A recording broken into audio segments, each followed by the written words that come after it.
जो बंधन से जन्मता है वो पुनर्जन्म में उलझता है, पर जो ईश्वर के लिए होता है वो मोक्ष की ओर जाता है। जो तू कर रहा है वही तेरे भविष्य की नींव है, और नींव गहरी हो या खोखली उसकी जिम्मेदारी किसी और की नहीं।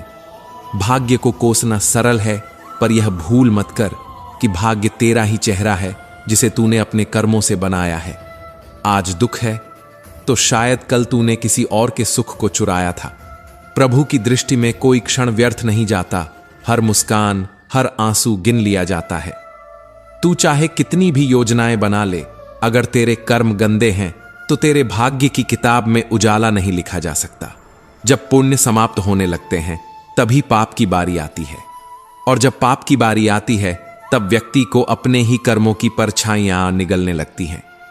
जो अभी तुम्हारे जीवन में दुहक है वह अचानक नहीं आया, वो तो तुम्हारी ही बनाई हुई छाया है, किसी भूल की, किसी अनदेखी की, किसी उस समय की जब तुम सोच सकते थे पर तुमने सोचा नहीं। कर्म करने से कोई नहीं बचा, जो नहीं करता वह भी कर रहा होता है।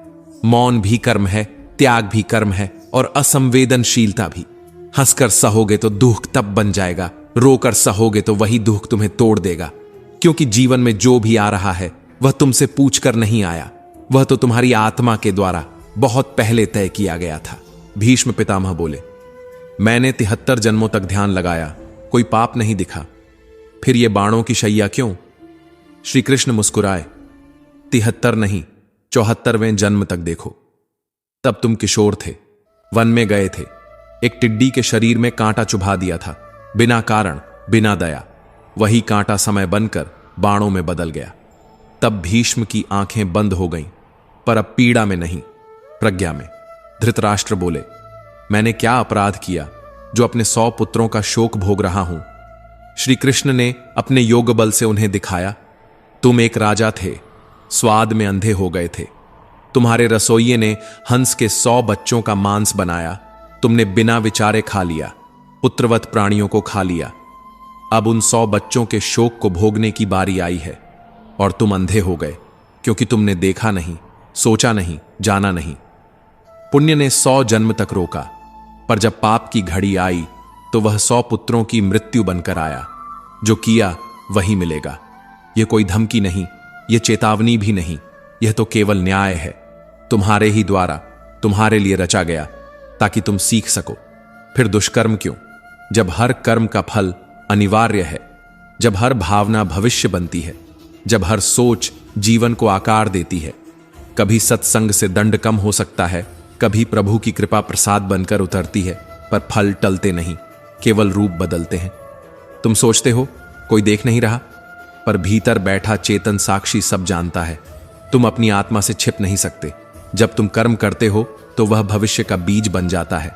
जिस दिन वह फलता है तब तुम्हें लगता है यह क्यों हुआ, और तब जवाब मिलता है यह तो तुमने ही बोया था। यह न्याय का खेल नहीं, यह आत्मा की यात्रा है। हर जन्म एक पड़ाव है, हर पीड़ा एक शिक्षक, हर क्षण एक दर्पण। और यह स्क्रिप्ट, यह अंत नहीं है, क्योंकि न तुम रुके हो, न तुम्हारे कर्म, न उनकी प्रतिध्वनि। शब्द रुक सकते हैं पर कर्मों की गति नहीं। तब समाप्त हो सकता है पर फल की प्रतीक्षा नहीं। प्रार्थना मौन हो सकती है पर उसका असर अनंत है। इसलिए मुस्कुराओ जब पीड़ा आए। समझो कि अब वो बीज फूट रहा है जिसे तुमने किसी भूले हुए पल में बोया था। जो छूट जाएगा उसी से मोह रखते हो, जो साथ जाने वाला नहीं है उसके लिए दिन रात रोते हो। क्या यही कमाई थी जिसके लिए आत्मा भी बेच दी, और अंत में वो भी हाथ नहीं आया?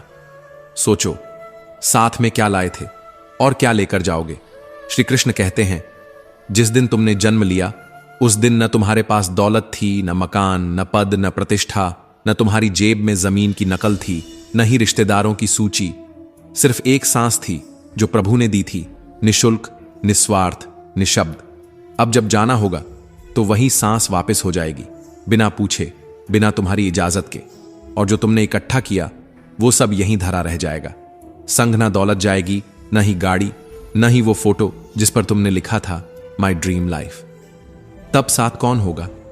केवल तेरे कर्म, कड़वी बातें, तानों की धार, बिना जरूरत का गुस्सा, औरों की बेइज्जती। ये सब तेरे साथ एक बोझ की तरह चलेंगे, और अगले जन्म की राहों को कांटों से भर देंगे।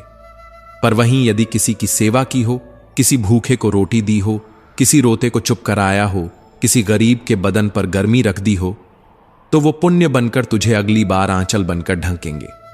जो चीज तुम्हें बुरी लगे वो कभी किसी और को मत दो। अपमान, कटुता, झूठ, ये वो धुएं हैं जो आत्मा को काला कर देते हैं। और फिर तुम सोचते रह जाते हो, मैंने तो कुछ गलत नहीं किया था, फिर ये जीवन इतना कठिन क्यों? तुम भूल गए कि कर्म आंखों से नहीं दिखते, वे आत्मा पर लिखे जाते हैं। जो बोया है वो ही उगेगा, और जो लुटाया है वही तुम्हारा है। समेटा हुआ सपना है, बांटा हुआ अपना है। तुमने रोटी बांटी, तुमने सम्मान दिया, तुमने मौन से किसी को शांति दी, तो वो सब तुम्हारे ही साथ चलने वाला सत्य बन गया। बाकी सब छाया है, भ्रम है, धोखा है। और ये जो भाग दौड़ है ना, इसका नाम है भ्रम। मकड़ी के जाले जैसा, जिसे तुमने खुद बुना और अब फंसे हो उसी में। कभी बैठकर मौन में सोचो, क्या यही शांति है? क्या यही जीवन का मूल्य है? तुम इतना डरते क्यों हो उस क्षण से जिसे तुम मृत्यु कहते हो? वो तो सिर्फ एक दरवाजा है जहां से आत्मा फिर निकलती है नई यात्रा के लिए। पर जो अपने साथ बुरे कर्म ले गया, उसकी अगली यात्रा शांति की नहीं, पश्चाताप की होगी। इसलिए अगर देना ही है कुछ, तो मीठे शब्द दो, समझदारी दो, सम्मान दो, सहानुभूति दो। ये वो सिक्के हैं जिनकी कोई सीमा नहीं, न इस लोक में न परलोक में। तिल भर नहीं ले जा सकते तुम, और तुमने जीवन भर पहाड़ समेटे। कैसी विडंबना है, खाली हाथ आए, खाली हाथ जाओगे, और बीच का जीवन भराव का धोखा बन गया। शरीर नहीं जाएगा, रिश्ते नहीं जाएंगे, नाम नहीं जाएगा, प्रसिद्धि नहीं जाएगी, और जो तुम सबसे ज्यादा समझते थे अपना, वो भी तुम्हारा नहीं था। फिर भी तुम मोह में बंधे हो उससे जो क्षणिक है, जो टिकेगा नहीं, जो साथ नहीं चलेगा।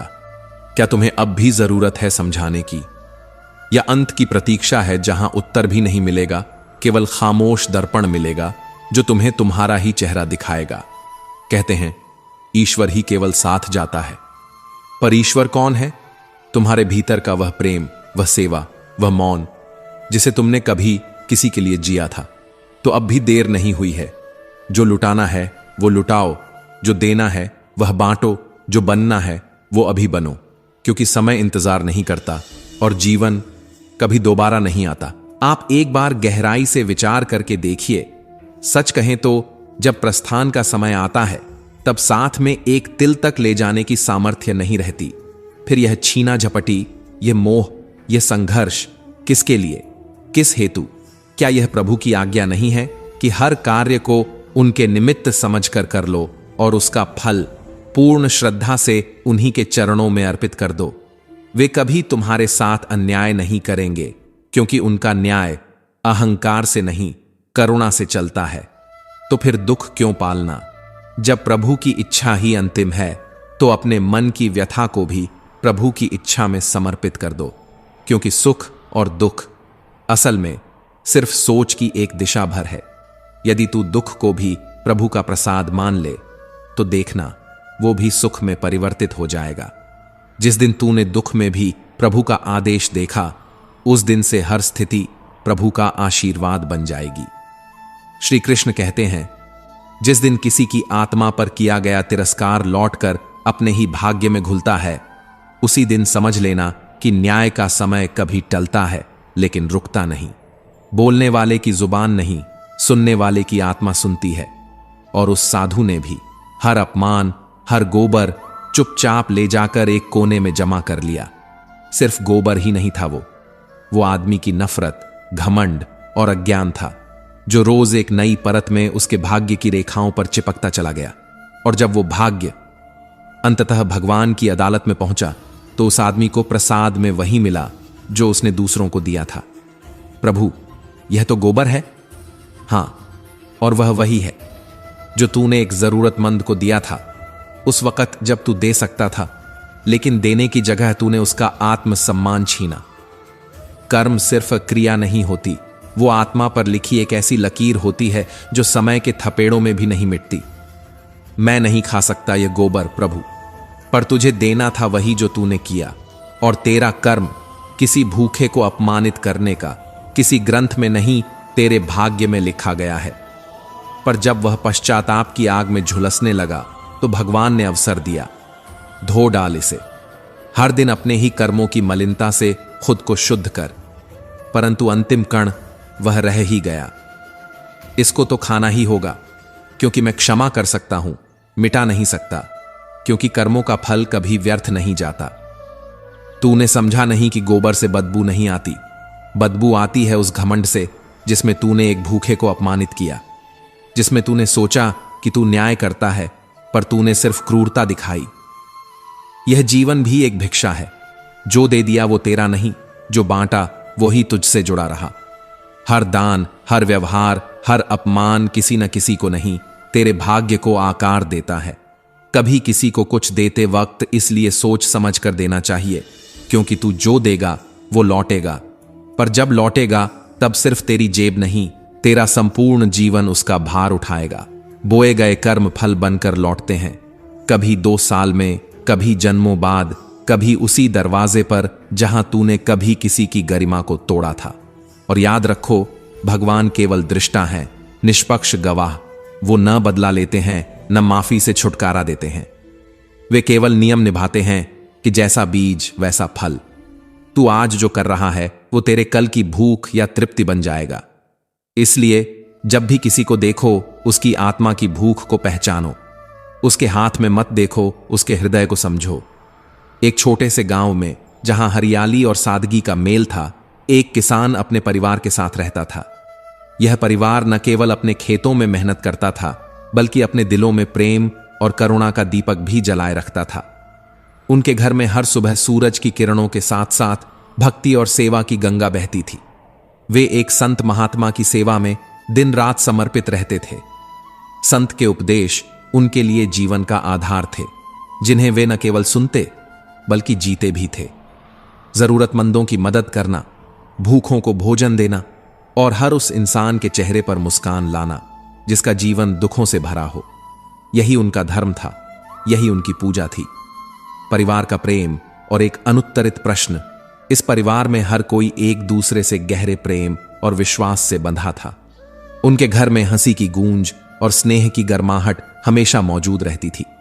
लेकिन इस सुखमय जीवन के बीच एक सवाल था जो कभी कभी उनके मन को कुरेदता था।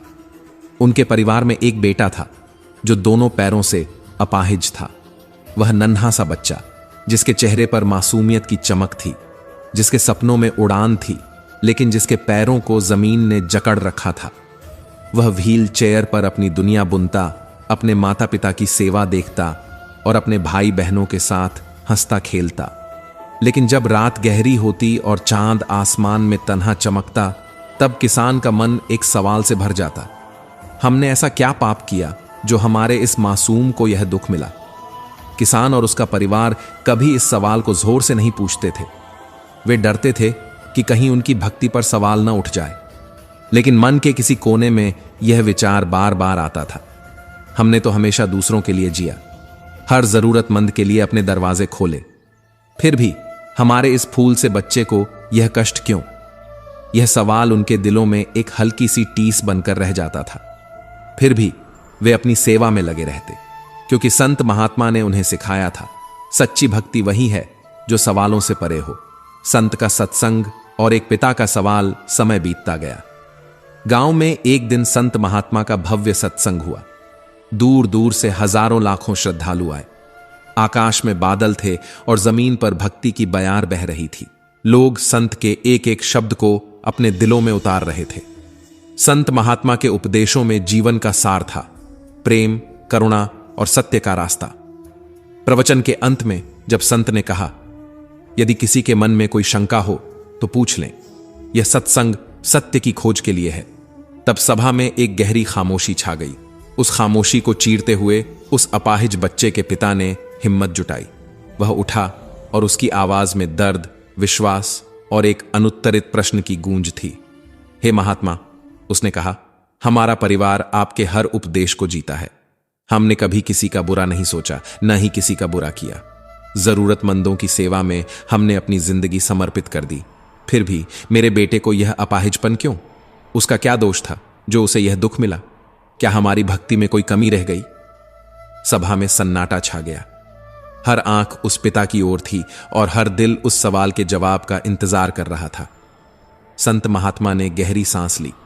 उनकी आंखों में करुणा थी और चेहरे पर एक ऐसी शांति जो सत्य को जानने वालों की होती है। संत का जवाब और एक गहरी सीख। संत ने धीरे से कहा, प्रिय भक्त, तुम्हारा यह सवाल तुम्हारे प्रेम और तुम्हारी भक्ति का प्रतीक है। यह सवाल इसलिए है क्योंकि तुम अपने बेटे से बेइंतहा प्यार करते हो, लेकिन कुछ सवालों के जवाब समय और कर्म के गहरे ताने बाने में छिपे होते हैं। मैं यह बात नहीं बताना चाहता क्योंकि सत्य कभी कभी कठोर होता है, लेकिन तुम्हारी दुविधा को देखकर मैं तुम्हें एक कहानी सुनाता हूं। संत ने आगे कहा, तुम्हारा यह बेटा जो आज तुम्हारे लिए सबसे अनमोल है, पिछले जन्म में एक किसान का बेटा था। वह भी तुम्हारी तरह मेहनती और अपने परिवार से प्रेम करने वाला था। हर दिन वह अपने पिता के लिए खेत में दोपहर का भोजन लेकर जाता। उसकी माँ उसे प्यार से खाना परोसती और कहती, बेटा, अपने पिता को यह टिफिन दे आ। एक दिन जब माँ ने खाना थाली में परोसा, तभी उसके दोस्त ने उसे बाहर से आवाज दी। वह खाना छोड़कर दोस्त से बात करने चला गया। संत ने एक पल रुककर सभा की ओर देखा। उनकी आवाज में अब एक गहरी गंभीरता थी। उस समय एक भूखा कुत्ता उस घर में घुस आया। उसने थाली में रखी रोटी को मुंह लगाया। जब वह लड़का वापस लौटा और उसने कुत्ते को थाली में मुंह डालते देखा तो उसे गुस्सा आ गया।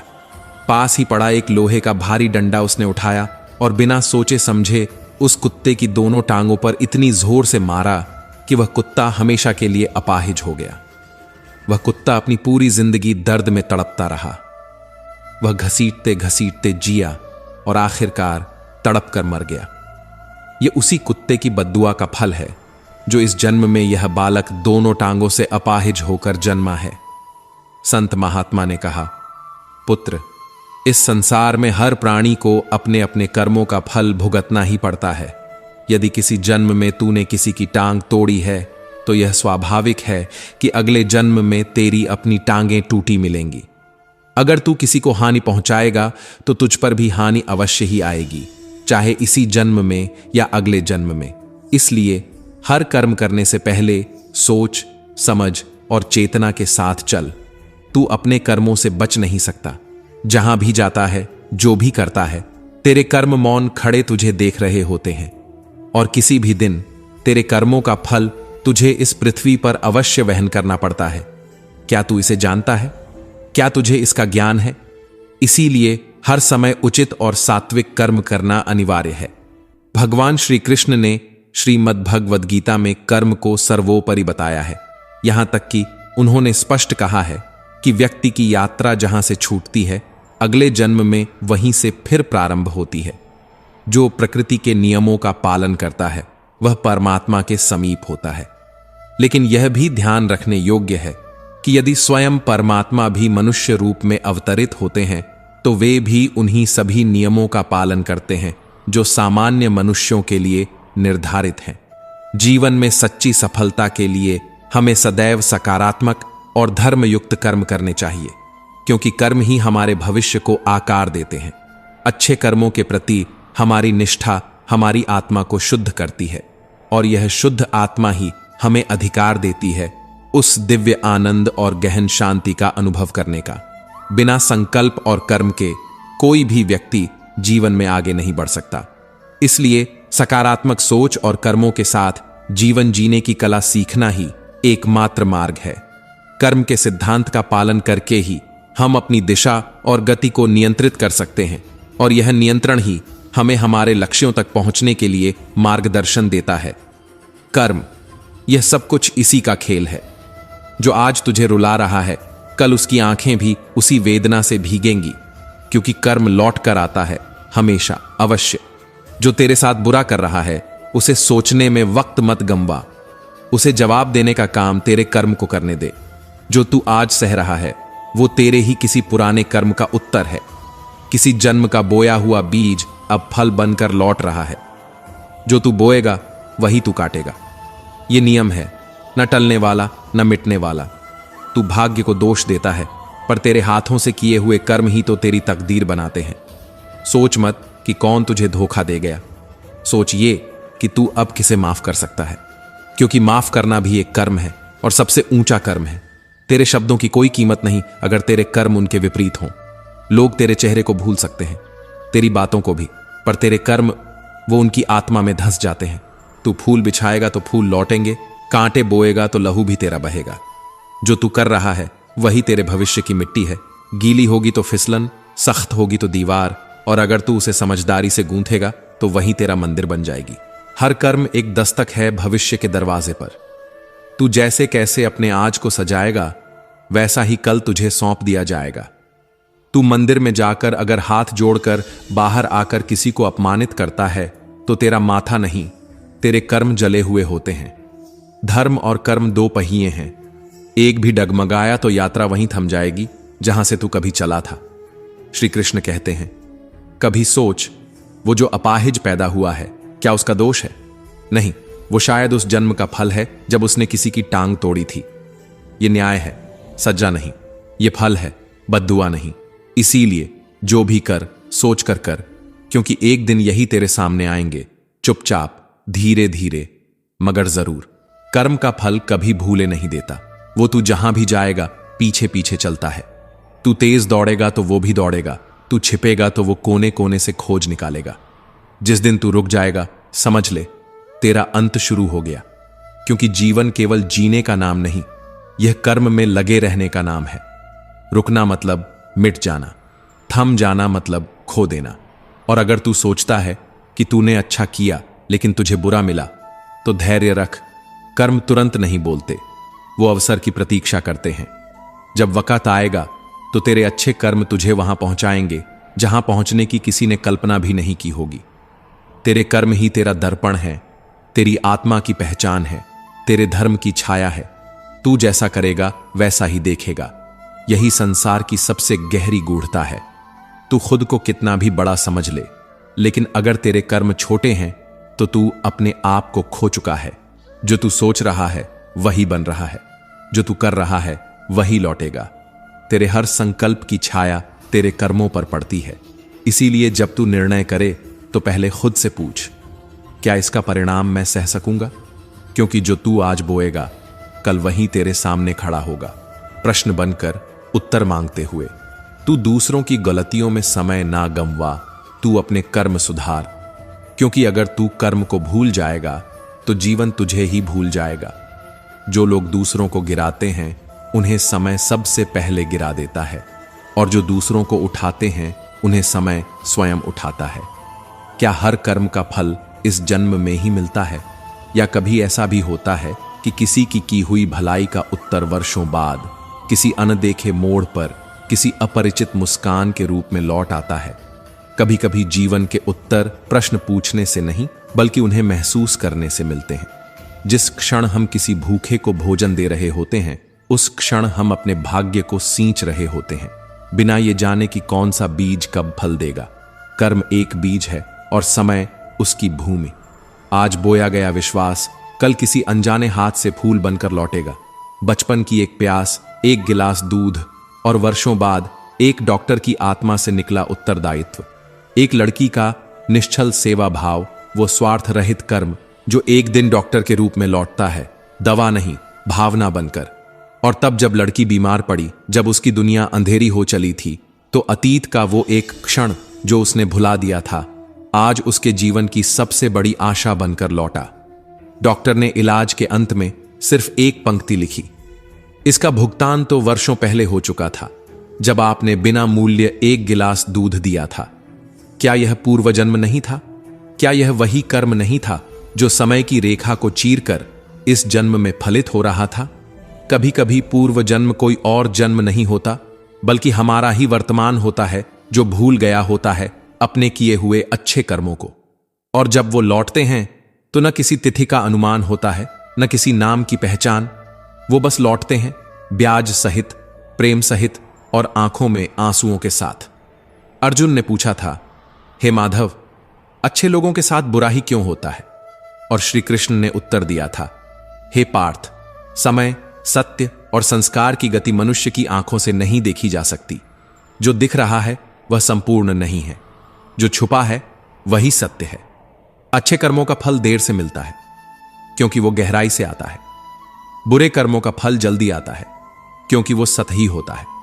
तू सोचता है तेरे साथ जो हो रहा है वो आज का परिणाम है, पर शायद यह तेरा कल था जो आज बनकर लौट आया। शायद तेरी किसी चुप मदद का उत्तर है यह तूफान, या किसी निशब्द त्याग का उत्तर है यह रोशनी। मनुष्य का पूर्व जन्म शायद उसके ही अधूरे वर्तमान का कोई भूला हुआ पृष्ठ है। हर मदद, हर प्रेम, हर त्याग कभी न कभी किसी न किसी रूप में लौटता है। श्री कृष्ण कहते हैं, एक गिलास दूध जीवन का मूल्य बन सकता है, एक क्षण की करुणा अनंत वर्ष की रद्द बन सकती है, और एक मौन त्याग किसी की संपूर्ण मुक्ति। इसलिए जब तुम्हें लगे कि तुम्हारा कोई कर्म व्यर्थ गया तो याद रखना, धागे कभी टूटते नहीं, वो बस समय की उंगलियों में उलझ जाते हैं। कभी जीवन के उत्तर प्रश्नों से नहीं आते, बल्कि उन मौकों से आते हैं जब तुमने बिना किसी कारण किसी को थामा था। कर्मों का फल सिर्फ पुनर्जन्म में नहीं मिलता, कभी कभी वो आज ही लौट आता है। पर वो चेहरा बदल लेता है, समय बदल लेता है, रूप बदल लेता है, और कभी कभी तो वो खुद तू बनकर लौट आता है। और तब जब तू किसी के लिए वो कर रहा होता है जो तूने कभी अपने लिए चाहा भी नहीं था, तो वहीं से तेरे भविष्य की असली शुरुआत होती है। व्यक्ति जब कर्म करता है तो परिणाम तुरंत नहीं आता, लेकिन प्रश्न ये नहीं कि परिणाम कब आएगा, बल्कि प्रश्न ये है कि तुम किस भाव से कर्म कर रहे हो, क्योंकि परिणाम तो उस भाव के अधीन है जो शायद समय से परे है। प्रकृति हर किसी को रास्ता देती है, पर कौन किस रास्ते को अपनाता है यह उसकी आत्मा की पुकार होती है। कोई चुपचाप सत्य के मार्ग पर चलता है और दुखों की धूप में भी उम्मीद के चप्पल नहीं उतारता। कोई हंसते हुए अधर्म की छाया में बैठता है और उसे सुख का नाम देता है। पर क्या वास्तव में जो चमक रहा है वही सोना है? श्री कृष्ण मौन हो जाते हैं जब अर्जुन प्रश्न करता है, क्यों प्रभु, क्यों भला व्यक्ति दुख झेले और दुष्ट व्यक्ति ऐश्वर्य में डूबा रहे? और तब कृष्ण उत्तर नहीं देते, वह कथा सुनाते हैं।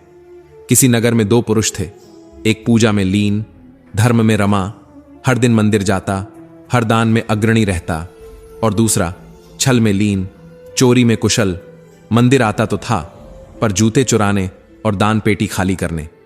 बारिश के एक दिन जब मंदिर सूना था, चोर धन चुरा कर चला गया, और उसी क्षण मंदिर आया वह भला व्यक्ति जिसे पकड़ा गया, अपमानित किया गया, अपशब्द कहे गए, जिसने जीवन भर किसी का अपमान न किया। वह बोझ नहीं था उस दिन बारिश का, ना ही चोर का। असली बोझ था उस निर्दोष की पीड़ा का, जिसे संसार ने गलत समझा, और फिर एक टक्कर ने उसे घायल किया, जैसे उसके भाग्य ने भी उस दिन उससे किनारा कर लिया हो। पर यहीं से कहानी बदलती है, पर वह नहीं जानता, क्योंकि मनुष्य केवल वही देखता है जो अभी घट रहा है, जो तत्काल है, पर जो छिपा है वह दृश्य नहीं, वह दिव्य है।